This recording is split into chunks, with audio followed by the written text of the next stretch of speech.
जब आप इस प्रकार करेंगे तो परमेश्वर प्रभु यीशु मसीह आपकी ओर से युद्ध को लड़ेंगे और आप विजयी हो जाएंगे। Praise the Lord. दोस्तों, आज मैं आपसे बात करना चाहता हूं कि युद्ध तुम्हारा नहीं, परमेश्वर का है।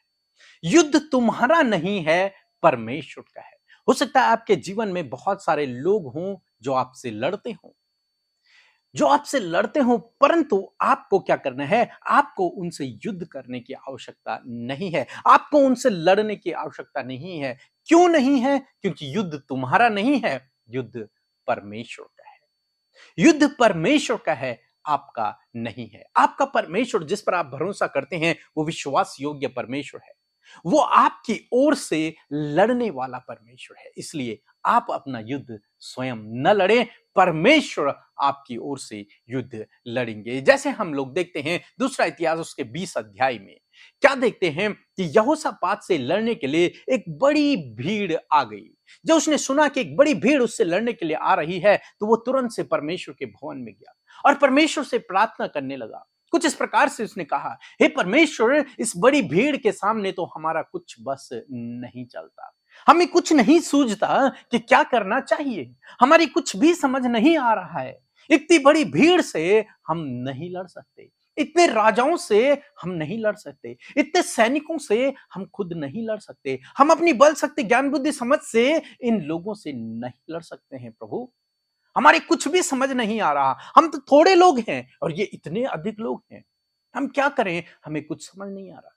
तब परमेश्वर का वचन उसके पास पहुंचा। दूसरा इतिहास उसका 20 अध्याय 15 पद कहता है कि और वह कहने लगा, हे सब यहूदियों, हे सब यरूशलेम के रहने वालों, हे राजा यहोशापात, तुम सब ध्यान दो। यहोवा तुमसे यूं कहता है, तुम इस बड़ी भीड़ से मत डरो और तुम्हारा मन कच्चा न हो, क्योंकि युद्ध तुम्हारा नहीं, परमेश्वर का है। दोस्तों, यहां पर परमेश्वर का वचन कहता है, यहोशापात के लिए कहता है कि युद्ध तेरा नहीं है। चाहे कितनी भी बड़ी भीड़ क्यों नहीं है, लेकिन युद्ध तेरा नहीं है। युद्ध तो परमेश्वर का है। क्यों परमेश्वर का है? क्योंकि तुम लोग परमेश्वर के चुने हुए हो। क्योंकि परमेश्वर ने तुम्हें चुना है, परमेश्वर ने तुम्हें नियुक्त किया है, परमेश्वर ने तुम्हें बुलाया है। इसलिए परमेश्वर ही तुम्हारी ओर से युद्ध लड़ेगा। युद्ध तुम्हारा नहीं है, परमेश्वर का है। और जानते हैं आगे क्या हुआ?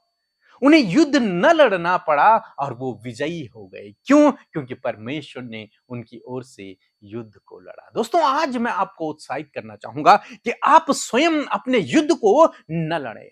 आपको युद्ध में जाने की आवश्यकता नहीं है। आपको क्या करना है? आपको प्रार्थना करना है। आपको प्रार्थना करना है और आपकी ओर से लड़ने वाला परमेश्वर है।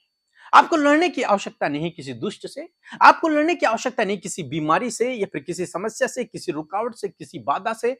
आपके लिए इन सब से लड़ने वाला परमेश्वर है। यदि आप उससे प्रार्थना करेंगे, उससे सामर्थ को मांगेंगे, उससे ज्ञान बुद्धि समझ को मांगेंगे, तो वो आपकी ओर से लड़ेगा। वो आपके लिए मार्ग बनाएगा। वो आपको बाहर निकालेगा। वो आपकी रक्षा करेगा। वो आपकी ओर से लड़ेगा। हमें से बहुत से भाई बहन हैं जो दूसरों से लड़ने के लिए तुरंत से चले जाते हैं। वो लड़ने के लिए तैयार हो जाते हैं। लेकिन यदि आप प्रभु यीशु मसीह पर भरोसा करते हैं तो आपको लड़ने की आवश्यकता नहीं है। आपको लड़ने की आवश्यकता नहीं है। आपको उन लोगों को क्षमा करना है और उनके लिए प्रार्थना करना है। परमेश्वर आपकी ओर से लड़ने वाला परमेश्वर है। आप युद्ध को स्वयं अपने हाथों में न लें। आप उन परिस्थितियों को अपने हाथों में न लें, बल्कि प्रभु को सौंप दें। यहोशापात कहता है, प्रभु देख, तू देख, और परमेश्वर उसकी ओर से लड़ता है। यही आज आपको करना है। आपको परमेश्वर से प्रार्थना करना है, वो आपकी ओर से लड़ेगा। आपको स्वयं लड़ने की आवश्यकता नहीं है, स्वयं युद्ध में जाने की आवश्यकता नहीं है। आपको केवल और केवल प्रार्थना करना है, उस विषय के लिए प्रार्थना करें। जब आप इस प्रकार करेंगे तो परमेश्वर प्रभु यीशु मसीह आपकी ओर से युद्ध को लड़ेंगे और आप विजयी हो जाएंगे उन सब विरोधियों पर, उस दुष्ट पर, उस बीमारी पर, उस शैतान पर, उस समस्या पर, उस रुकावट पर, उस बाधा पर आप विजयी हो जाएंगे। सो प्रभु आपको इस वचन के द्वारा बहुत से आशीष दे। आमीन।